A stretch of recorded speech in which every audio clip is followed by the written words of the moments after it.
Good day, everyone. My name is John Luis Patiño, BS Criminology second year at Negros Oriental State University main campus, and today we're going to talk about the Module 2 of our CA 200. So, let's begin. So, the topics that we will be discussing today is first the history, philosophy, and objectives of imprisonment and the development of prisons. Next will be Sing Sing Prison. Next, Auburn system. Next is Pennsylvania system. And then 5 deployment of prisoners, and then the forms of punishment. And Age of Enlightenment, and lastly, personalities behind correctional institutions. So, before we formally begin our discussion, let me present to you first the objectives of this presentation. So first, after the presentation, audiences are expected to understand the development of prison system in the Philippines. Second, relate the difference between Sing Sing Prison, Auburn, and Pennsylvania system, and the 3 prisons that are dangerous. And then, enumerate the 5 main underlying theoretical justifications of criminal punishments which form the basis of sentencing decisions across jurisdictions. And next is to know the personalities involved in the development of correctional institutions.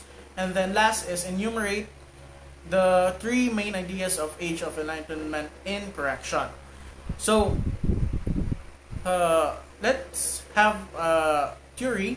So, not literal theory, but an info note. So, until the late 18th century, prisons were used primarily for the confinement of debtors, persons accused of crimes and awaiting trial, and convicts awaiting the imposition of their sentences. Usually, death or transportation, or what you call this, deportation overseas. So, a sentence of imprisonment was rarely imposed, and then only for minor crimes only. So, let's begin with our first topic: the history, philosophy, and objectives of imprisonment and the development of prisons. So, Sing Sing Prison.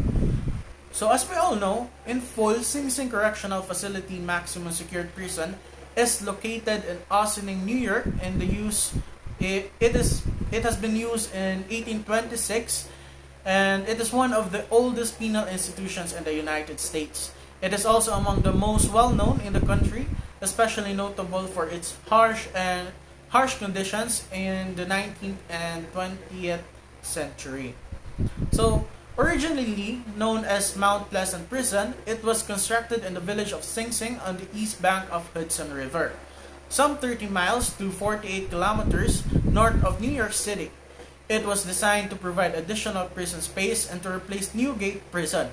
So construction was undertaken in 1825 by convict laborers under the supervision of Elam Lintz. Elam Lintz was the warden of Auburn State Prison. He has also officially became head of the new prison when it opened in 1826. Though it was not completed until 1828, the initial facility had 800 cells. The prison population rose in the mid-19th century, resulting in more construction.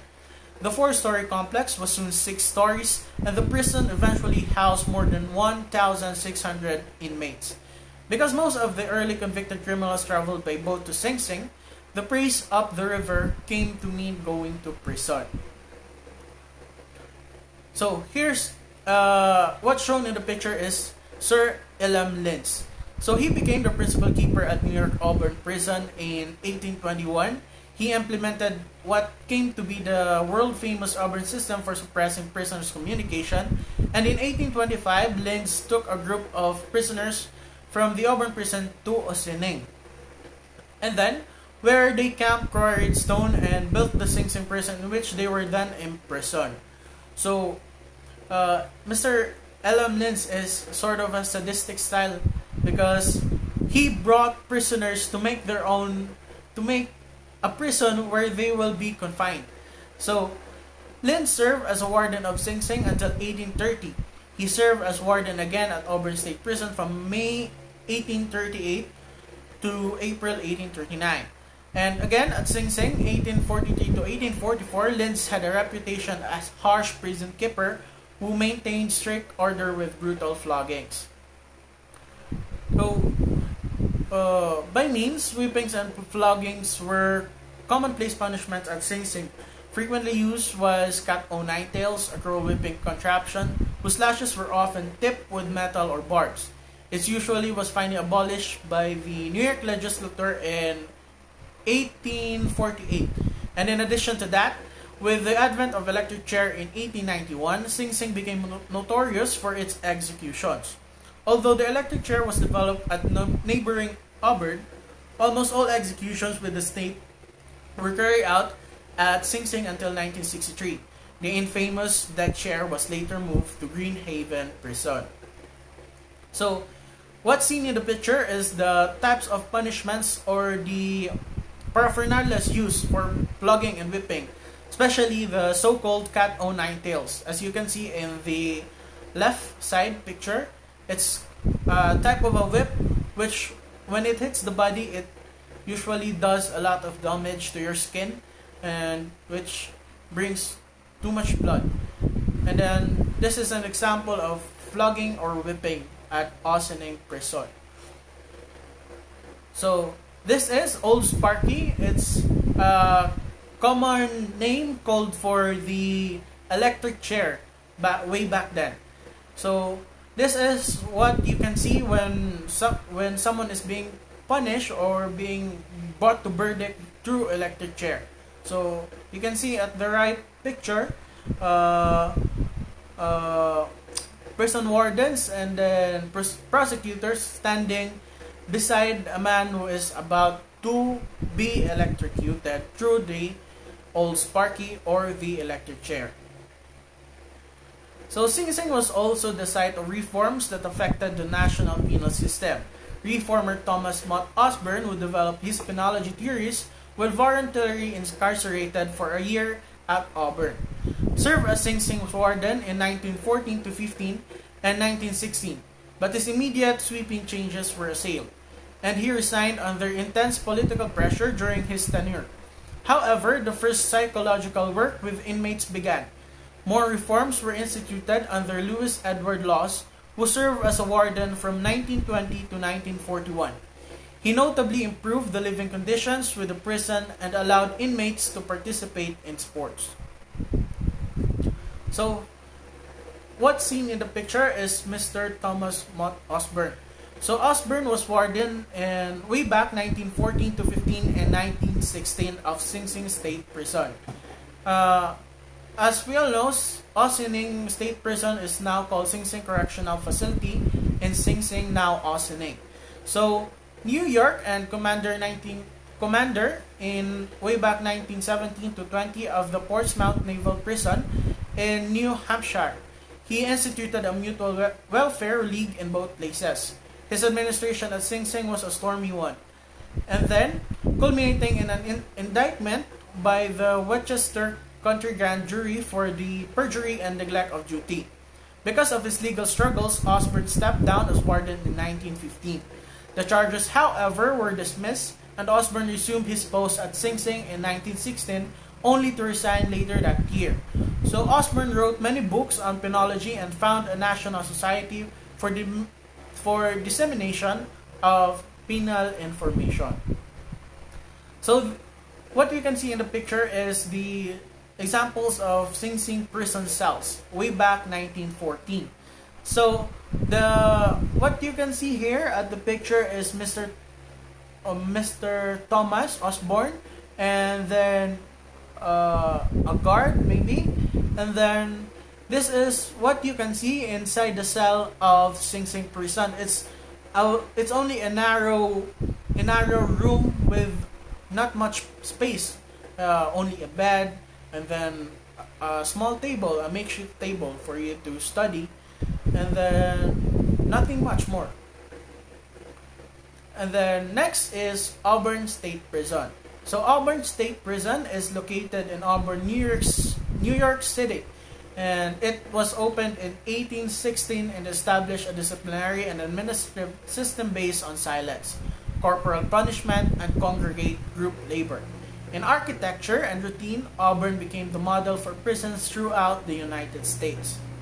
So, in early 19th century, many Americans believed that industrialization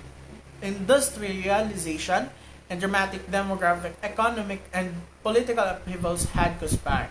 Though necessary to its eradication was a structured environment in which the deviants could be separated from disorder of society and the contagion of one another. So their solution was to create the penitentiary, a new institution of reforming offenders and ultimately restoring social stability. So, as what I've read, so the first objective of Auburn State Prison is to create a penitentiary. So, a penitentiary means to repent. So, prisoners will inside that will be confined inside the prison will repent on their own sins and sort of be reformed after their confinement. And then Auburn originally used congregate cells, but in 1821, Warden William Britton borrowed the concept of solitary cells from the so-called Pennsylvania system, and then Britton designed a unique five-tiered cell block of 2 rows of single cells placed back-to-back in the center of the building. So here we can see in the picture the outside of the the Auburn State Prison and its dimensions. No, so I really can't find any more pictures about this, the example of cells or a more detailed picture about it. But as what I've known and about what I researched, cells were measured only 3.5 feet or 1.06 meters wide. So it's really, really small and narrow. 7.5 meters long, and then 7 feet or 2.1 meters high. So it's a little bit short especially for tall guys. And then doors face outer walls lined with grated windows that provided indirect light and air. So Auburn prisoners labored in congregate workshop, offsetting imprisonments caused by fulfilling private industry contracts. So a hidden passageway with small openings surrounded the work area, allowing inspectors and visitors to surreptitiously monitor the inmates.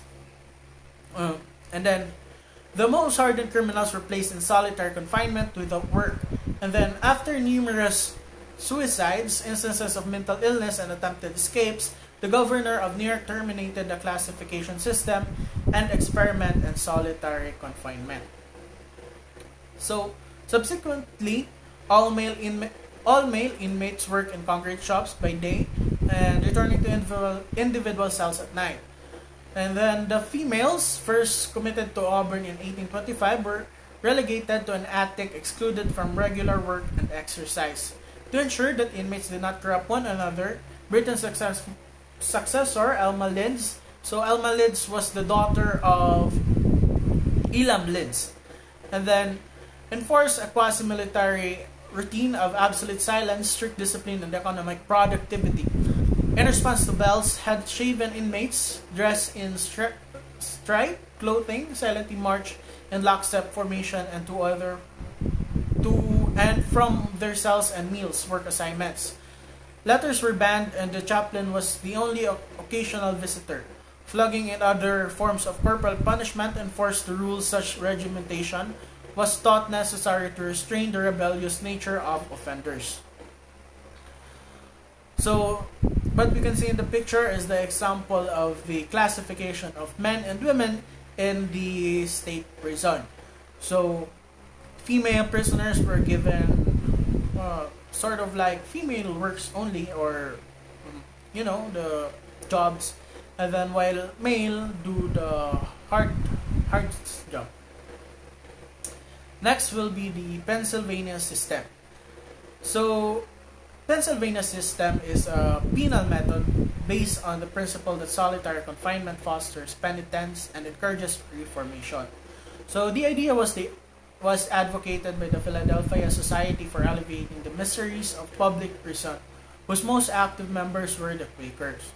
In 1829, the Eastern State Penitentiary on Cherry Hill in Philadelphia applied the so-called separate philosophy. So the programs and services in the at the time of Pennsylvania system. So alcohol and substance abuse treatment programs. Second is anger management programs. Third, education and vocational programs. Family development programs. And then guidance and counseling programs. Library and law library services. Recreational programs. Religious services. Sex offender treatment programs. Temporary release programs. Trauma programs. Transitional services programs. Then this is, as we can see at the lower right and lower left of the slide, this is an example of an alcohol and substance abuse treatment programs. So prisoners are given instructors or prison chaplains to try and reform them, to teach them and guide them in order to make the treatment successful. So the treatment includes open group forum with co-prisoners with same issues. And other than that, there are also discussions with instructors and sharing of ideas and experiences in order to boost confidence and to find inspiration and being reformed and to being rehabilitated. Next is anger management programs. So in anger management programs, prisoners were grouped, not just grouped, but being discussed by depending on their classifications. So there are prisoners that are being taught with outside teachers or instructors in order to help them manage their anger issues. And aside from that, they are also brought to open forums or to have a heart-to-heart talk with their co-inmates. Next is education and vocational programs. So as we all know, and as what we can see in the in general, so education and vocational programs are in which prisoners are being taught inside prison in order for them to be prepared when they're released back to the society they live in. So example of this are they're given projects and they're being taught about lessons that are needed for them to be ready once they get back to the society.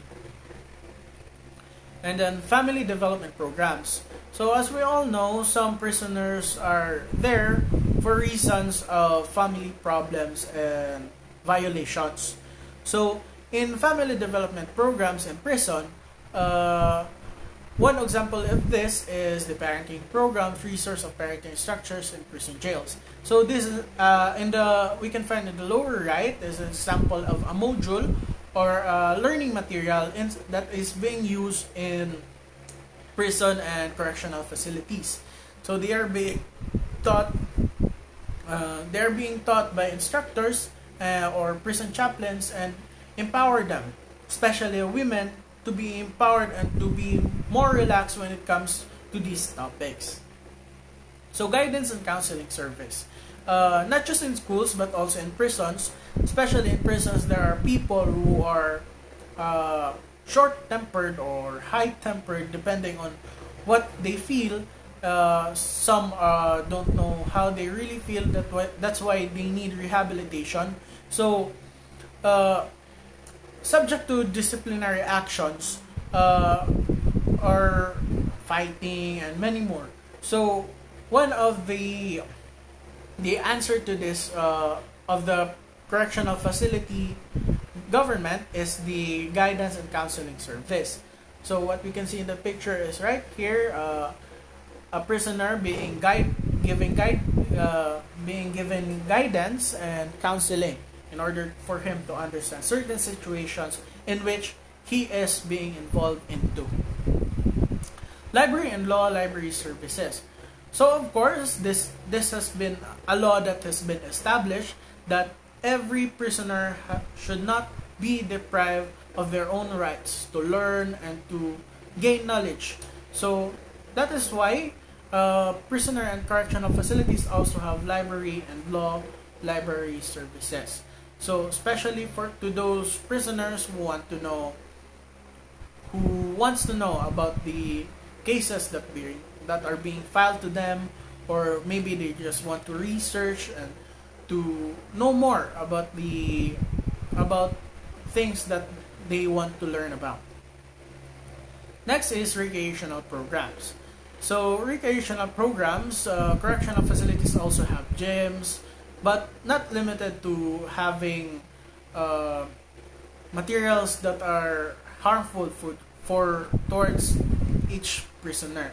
So one example of this is we can find in the lower right section of this slide is having TV. So not all correctional facilities have TV that is being shared to prisoners, but mostly they have time to watch TV. So it is also part of their rehabilitation and reformation. Next is religious services. As being said by the law, no one or even prisoners should not be deprived of practicing religious services or practices. So in order for this to happen, the prison government or the prison administration always allow religious practices. This is also a part that could help every prisoner to be further developed and be reformed inside prison, especially those prisoners who have been gone away from Jesus Christ or from their religious practices before they were incarcerated. Next is sex offender treatment programs. So the sex offender treatment programs includes discussions and forums that targets sexual offender prisoners or somehow victims, and I don't know. Yeah, as far as I know, the target of sex offender treatment programs are those who have committed sex offenses. Temporary release program. So in prisons, this as we can see in this picture, there are prisoners that are subject to temporary release programs. This is if you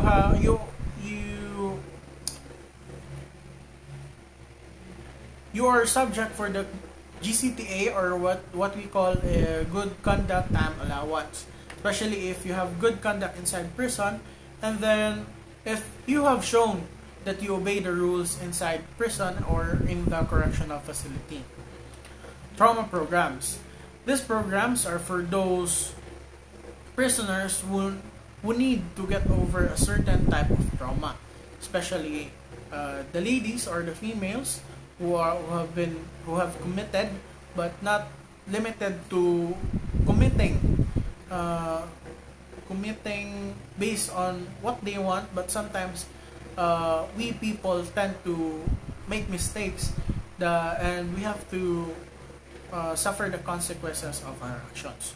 So in trauma programs, we also have forums and discussions inside a sort of a classroom or a facility where prisoners are able to learn and be acquainted with the topics involving their concerns and their traumas in order for them to be healed or further develop. So transitional service programs. So the transitional services programs include the discussions and teachings of instructors from trained instructors or trained teachers for them to be transitioned into not just a new person, but a good individual once they come back to the society, once they are released from prison. Veteran services.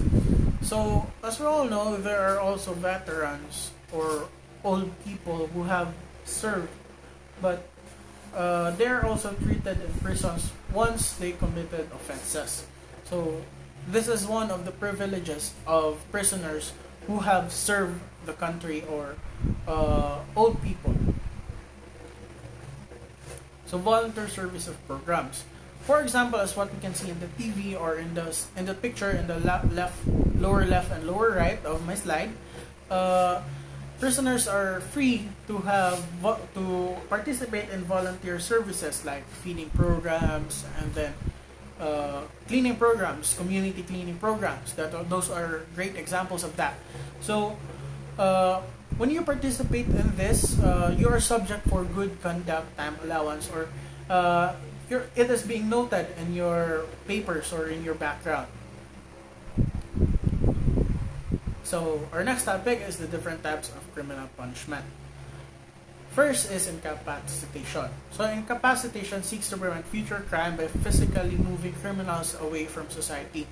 So incapacitation usually revolves in bringing a prisoner into a confined space, a really small space where you are being brought to a place where you are blinded. You are being isolated away from the society that you once lived in. So this punishment can be traced to ancient times. Terence Mead and Hong Lu write Punishment, a Comparative Historical Perspective. So this is a book, learning material, or book maybe. But banishment was a common penalty in antiquity. Later, it was common for colonizing European countries to ship convicts and undesirable overseas. In modern times, house arrest, incarceration, and death penalty are all forms of incapacitation. So, Punishment, a Comparative Historical Perspective. So, this is the book that I said a while ago, recently, the Punishment, a Comparative Historical Perspective. So, mostly to inform you, most of the topics that is being discussed in my slides is from this book, because I have read this book before, and I noticed that it is very helpful and has many details and provides many information that I need as a criminology student, and if I have to learn more about the topics that is being discussed in this PowerPoint presentation. So findings by the Bureau of Justice Statistics, or the BJS, have brought the effectiveness of this method in question. According to BJS data, about 2/3, or in numbers, 67.8% of prisoners released back into society were arrested for new crime within 3 years, and about 3/4, or 76.6%, were arrested within 5 years. Despite these findings, incapacitation is a common form of punishment in the United States. So next type of punishment is deterrence. The goal of deterrence is to persuade citizens and possible offenders or reoffenders to conform to the rules of law. So one example of deterrence are floggings and whippings. So there are 4 types of deterrence that are generally recognized: specific deterrence, general deterrence, marginal deterrence, and partial deterrence. And we will be discussing each one of these. So, specific deterrence. So, specific deterrence involves the effectiveness of punishment on the particular individual's future behavior. Recidivism, example of this is rates of repeat offending among prior offenders, are often used to measure the specific deterrent value of punishments. So, depending on the how grave your offense is, or especially if you have repeated the crime that you have committed, that's how grave your punishment will be, or the value of punishment that you will receive in prison, in specific deterrence. Next is general deterrence. So general deterrence asks whether the punishment of particular offenders deters other people from committing defiance. A comparison of crime rates over time or across jurisdiction is typically used to ascertain the general deterrent value of punishment. Next is marginal deterrence. So marginal deterrence focuses on the relative effectiveness of different types of punishment as either general or specific deterrence. For example, if recidivism rates for drunk drivers are higher for those who receive monetary fines than those who receive jail time.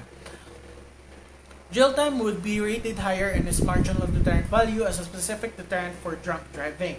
Similarly, debates about capital punishment often focuses on the marginal deterrent value of life imprisonment compared to the death penalty as general deterrent for murder. And last is partial deterrence. So partial deterrence refers to situations in which the threat of sanction has some deterrent value even when the sanction threats do not lead to law-abiding behavior. So an example of this is that if a thief picked or lifted someone's wallet rather than robbing them at gunpoint because the thief was fearful of the more serious penalty for committing an armed robbery, the thief would be treated as a successful case of partial deterrence. Similarly, tougher fines for speeding past in a jurisdiction would serve as partial deterrence under these two conditions. The average motorist under the new law exceeded the speed limit by 5 miles an hour, and 2, the average motorist under the old law exceeded the speed limit by 10 miles an hour. The average motorist is still exceeding the speed limit, but he or she nonetheless is driving slower. So the effectiveness as a criminal punishment is difficult to assess because people may follow the law for other reasons that may be challenging to track, such religious or moral beliefs, physical incapacitation, or lack of opportunity. Next is retribution. Retribution, one of the oldest and most basic justifications for punishment, involves the principles of revenge and retribution.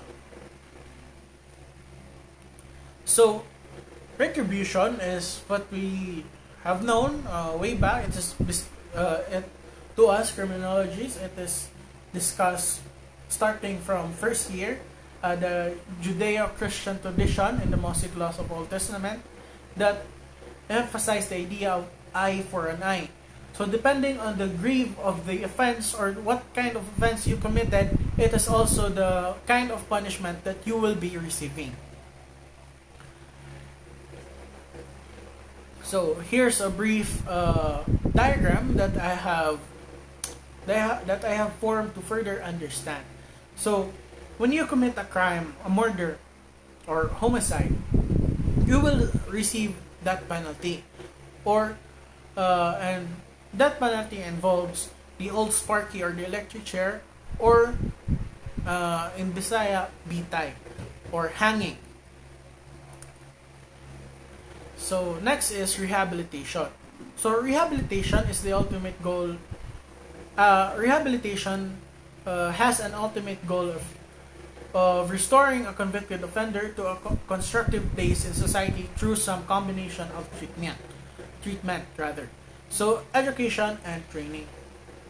So in contrast to retribution that emphasizes uniform punishment based on the gravity of misconduct, rehabilitation focuses on the particular characteristics of individual offenders that require treatment and intervention. So this individualized treatment approach is logically consistent with indeterminate sentencing structures that give judges enormous discretion to tailor punishments for the greatest good to the individual offender and provide parole boards with equally high discretion to release or retain offenders for future treatment.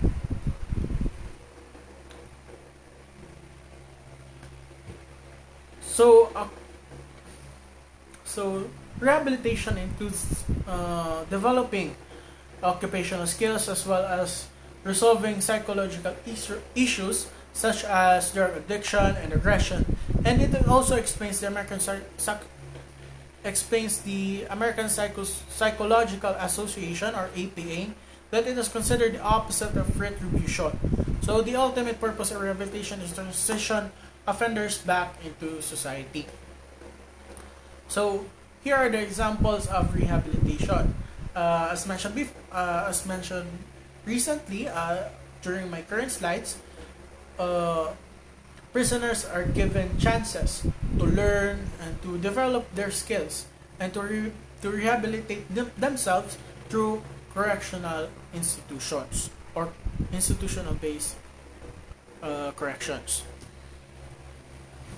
So let's skip this slide now because I know that My previous slides have already given you the enough idea.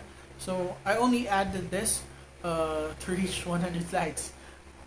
So though specific knowledge about this slide though is that support for rehabilitation in the United States was dealt a major blow in mid 1970s with the publication of a report that concluded that rehabilitation efforts had no appreciate effect on recidivism.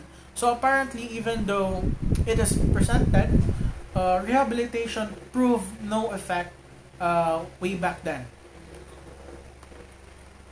So current conditions in Western societies are largely antithetical to the ideas of treatment and rehabilitation.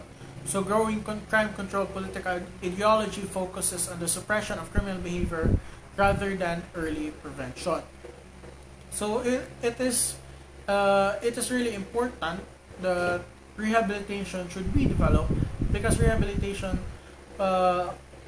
paves a way for criminals to change their ways and to have a change of life. And next is restoration. So restoration is a radically different approach to criminal punishment. The goal of restoration is for offender to make direct amends to both the victim and the community in which the crime was committed.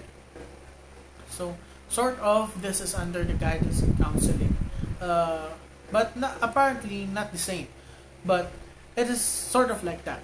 So you are being acquainted with the victim, the suspect, the offender, the victim is somehow being acquainted, and depending on the offense that is being committed. So as an alternative to other punishment philosophies, retribution or rehabilitation, restorative justice fundamentally challenges our way of thinking about crime and justice. So the global victims' rights 24 punishment movement is relatively the new phenomenon, but the general roots of restorative justice can be traced back to the early legal systems of Western Europe and then ancient Hebrew justice and pre-colonial African societies. So restorative justice literally involves the process of returning their previous conditions. All parties involved in or affected by the original misconduct, including victims, offenders, the community, and even possibly the government. Next topic. So personalities behind correctional institutions.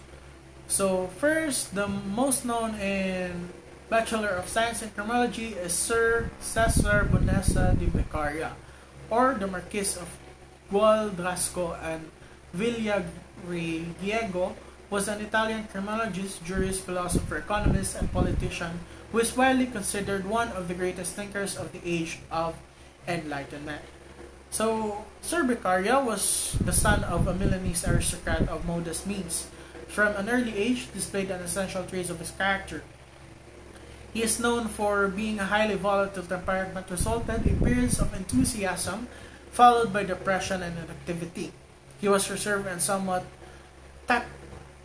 taciturn in his social contacts, but placed great value on his personal and family relationships.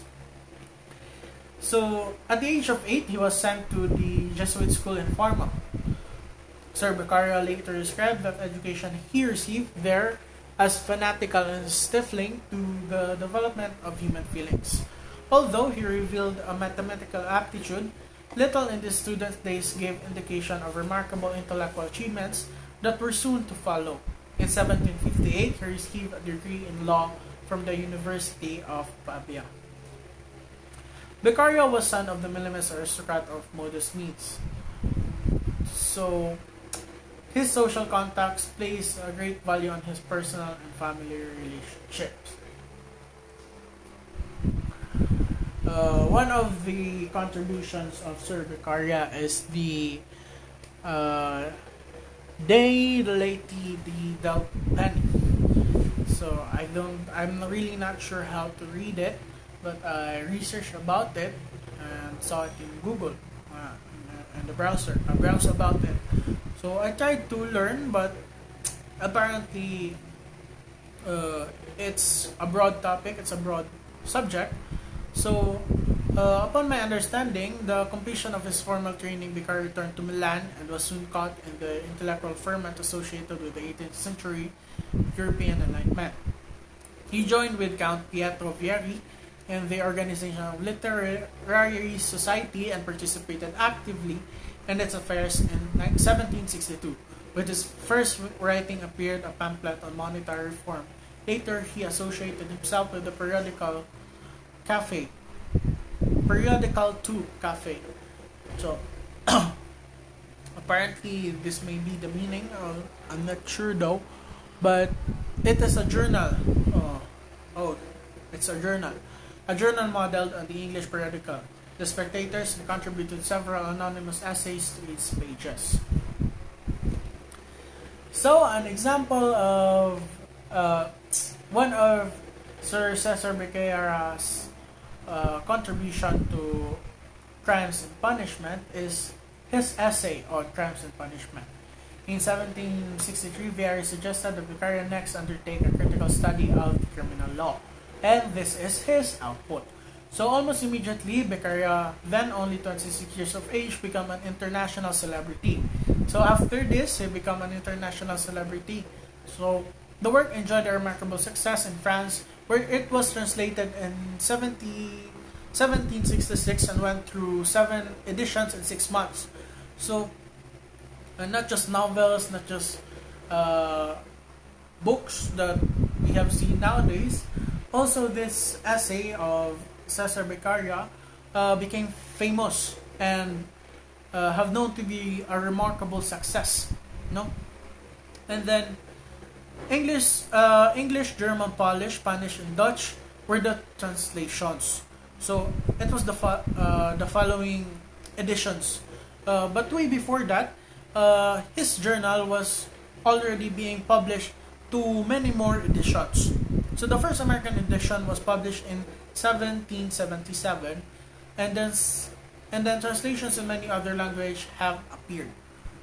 So not only the what I've mentioned, the following languages, it is also being published by the Americans or American edition. Next is Cesar Lombroso. Cesar Lombroso was described as the father of modern criminology. Cesar Lombroso's theory of the barn criminals dominated thinking about criminal behavior in the late 19th and early 20th century. So Cesar Lombroso was born on November 6, 1835 in Verona, Austrian Empire, now in Italy. He died on October 19, 1909 in Turin, Italy. He was an Italian criminologist or a surgeon and author. He is regarded as the father of the Italian school of positivist criminology. He supported his claims using theories of degeneration and social Darwinism. His supporters like Enrico Fieri and Rafael Garofalo were also part of the positivist school of thought. He developed the concept of atavism, and that determined delinquent behavior through physiognomy and anthropometric qualities. Lombroso's theories were widely influential in Europe for a time, but his emphasis on hereditary causes of crime was later strongly rejected in favor of environmental factors. So, he encouraged more humane and constructive treatment of convicts through the use of work programs intended to make them more productive members of society. So, one of Cesar Lombroso's work is the Lumo Delinquente, which it was published in 1876, or what does that mean is the criminal man, and le crime causes et remedies, which means crime, its causes and remedies, in 1899. Lombroso also wrote this phrase: "At the sight of that skull, I seemed to see all sudden, lighted up a vast plain under a flaming sky. The problem of the nature of the criminal, an atavistic being who reproduces this person, the ferocious instincts of primitive humanity and inferior animals." Lombroso believed that criminality was inherited and that criminals could be identified by the physical defects that confirmed them as being atavistic or savage. So he introduced the idea of that criminality was not a matter of sin or free will, but could instead be a medical problem that needed to be examined by experts in that field. So Mr. Cesar Lombroso believed that criminality is not by choice or something you have to choose to do, but it is a mental illness. No? And then, in addition to his pioneering work on the female offender, Lombroso was one of the first to use scientific methods to study crime, and he inspired many others to do the same. Next is Sir William, or King William the Conqueror. King William was a hard man determined to use force to impose his will on the nation he had conquered. Usually known as William the Conqueror and sometimes William the Bastard, was the first Norman king of England, reigning from 1066 until his death in 1087. So the king is lived a short life, no? 1066 to 1087. To those who have calculators, you can compute that. What age did he die? Though descendant of Rollo, he was Duke of Normandy from 1035 onward. His latest works acknowledge the different socio-economic factors that contributed to the degeneration and differentiated between born criminals and circumstantial criminals when it came to dispensing legal punishment. He propagated humane treatment of criminality, insane, and encouraged limiting death penalty sentences. So, what is William the Conqueror most known for? William the Conqueror was most known for being one of the mightiest nobles in France, and then he was also the Duke of Normandy, but he is best remembered for leading the Norman conquest in England in 1066, which changed the course of English history and earned him the sobriquet William the Conqueror. William and his friends had to overcome enormous obstacles, including William's illegitimacy. So, King William was called William the Bastard because of these reasons. So, when King Robert died while returning from a pilgrimage to Jerusalem, and William, his only son, whom he had nominated as his heir for his departure, was accepted as Duke by the Norman magnates and his overlord, King Henry of France. So, King William's weaknesses led to a breakdown of authority throughout the duchy. Private castles were erected, public power was usurped by lesser nobles, and private warfare broke out. So, in 1042, when William reached his 15th year, he was knighted and began to play a personal part in the affairs of his duchy or his reign, rather. So the worst part was over. But his attempts to recover rights lost during the anarchy and to bring disobedient vassals and servants to heel inevitably led to trouble. So from 1046 until 1055, he dealt with a series of baronial rebellions, mostly led by his kinsmen. King William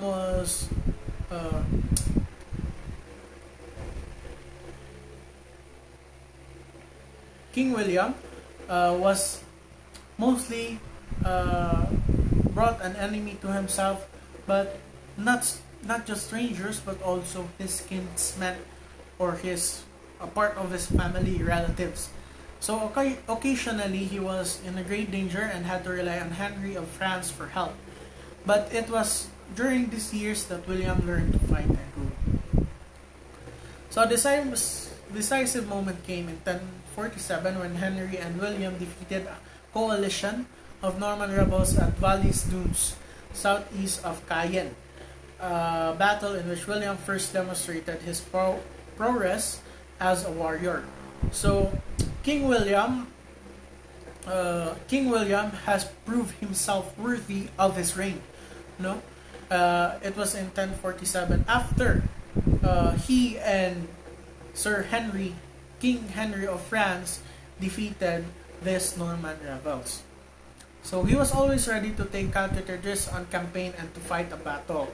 But he was not a flamboyant commander. His plans were simple, his methods direct, and he ruthlessly exploited any opportunity.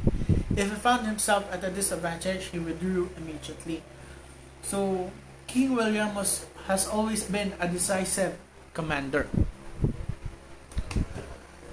King William showed the same qualities in his government. He never lost sight of his aim to recover lost ducal rights and revenues.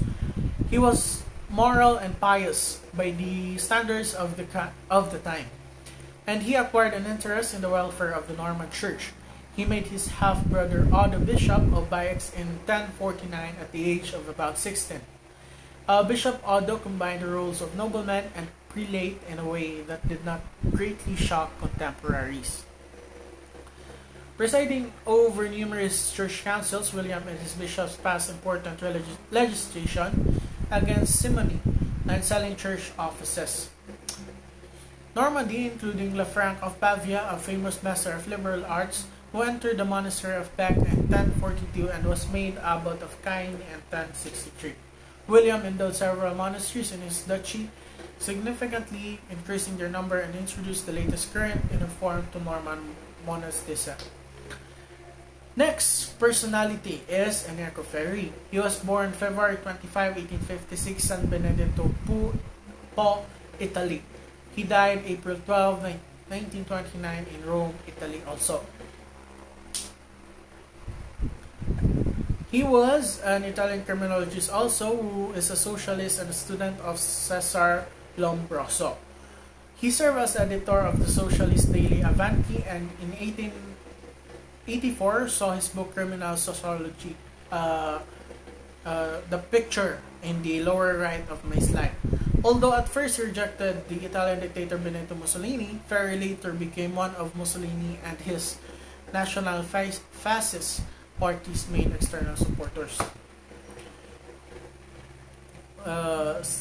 Lombroso belonged to the criminal sociology school. He believed that the reason crime is not completely determined by the individual's biological genes, but the result of the combination of physiological genes, natural conditions, and social environment. Part of the reason Ferri rejected biological determinism was because of his political beliefs. Ferri identified as a socialist and wrote frequently about socialism in his work, including 1894 Socialism and Positive Science. So these characteristics include slang handwriting, secret symbols, literature, and art, as well as moral insensibility and a lack of repugnance to the idea and the execution of the offense, previous commissions, and the absence of remorse after committing it. So, as these ideas were too complicated to a definite impact on a person's basic moral sense from which Ferri believed criminal behavior stemmed, Ferri summarized his theory by defending criminal psychology as a defective resistance to criminal tendencies and temptations, due to that ill-balanced impulsiveness which characterizes children and savages. Next personality is Clifford Shaw. Clifford Shaw was a former Chicago parole officer since 1921 to 1923 and probation officer of the Cook County Juvenile Court in 1924 and 1926. He became head of the IJR Department of Sociology. In this capacity, he studied, treated, and supervised problem children and parolees and oversaw delinquency and crime research. The period of heaviest activity was 1929 to 1933. It is uncertain that the IGR ceased to collect the life histories of juvenile delinquents. So, an experimental program in 3 low-income areas of the city is designed to involve residents in the effort of curb juvenile delinquency in their communities. So the emphasis was on local residents working together in their own neighborhoods rather than outside professionals. So one of Shaw's colleagues at the IGR as well as the Chicago's area project was Henry D. McKay. McKay held position as supervising sociologist and reserve sociologist at the IGR immediately from 1929 to 1972. McKay taught at several Chicago area universities and colleges over the years and was head of the Division of Urban Studies at the IGR before his retirement in 1972. So these are their previous works. Not previous works rather, but they're examples of their works way back. So these are just a few examples. One of it is the juvenile delinquency and urban areas, and the natural history and delinquent career, and the Jack the Roller, the delinquent boy's own story.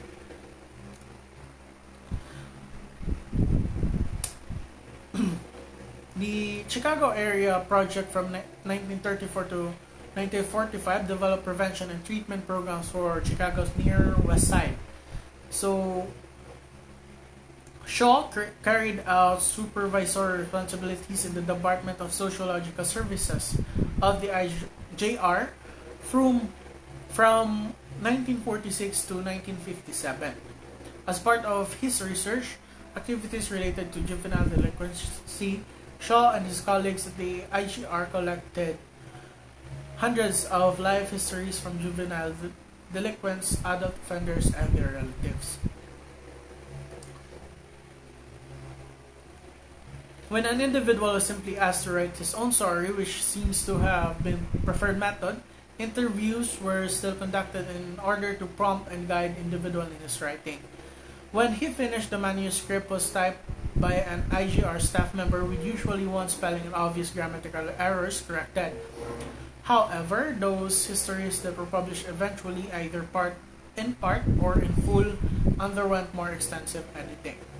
So that ends our discussion for today. Thank you, and I hope you have learned some things about me, not just some things about me, but about the discussion that I have given to you today. So once again, thank you and good day to everyone. Once again, I am John Luis Patiño, BS Criminology, second year of Negros Oriental State University.